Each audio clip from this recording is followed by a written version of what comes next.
Today we are going to talk about two of the principles that work perfectly together, the paradox of choice and the rules of three. The paradox of choice describes why too many options paralyze decision making, and the rule of three, why exactly three options simplify any process. Once you understand how these two principles work together, you know exactly how to structure any offer, presentation, or proposal.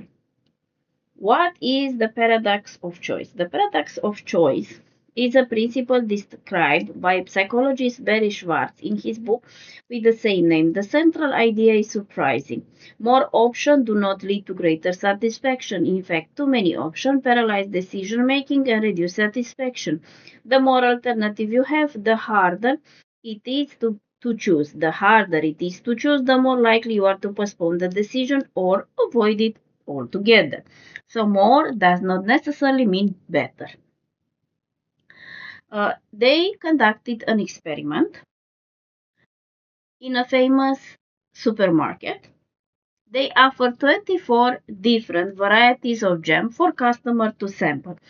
60% of the shoppers stopped to taste, but only 3% of them made a purchase. And in the round two, they offer only 6 varieties.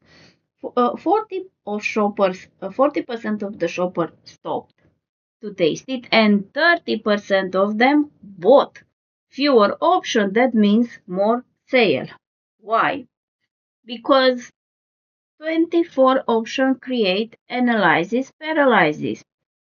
The brain cannot work efficiently, cannot compare that many alternatives. Anxiety increases, the decision gets postponed, the customer walks away.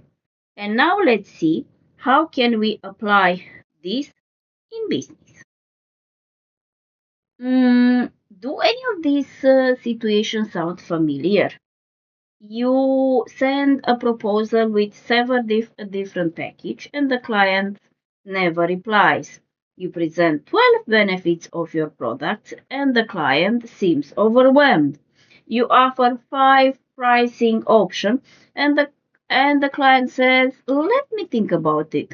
The problem is not that your offer is bad. The problem is that you gave too many options.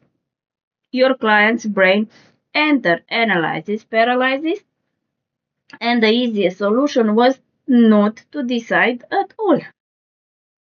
And now we are preparing to study and to find out what is the rule of three.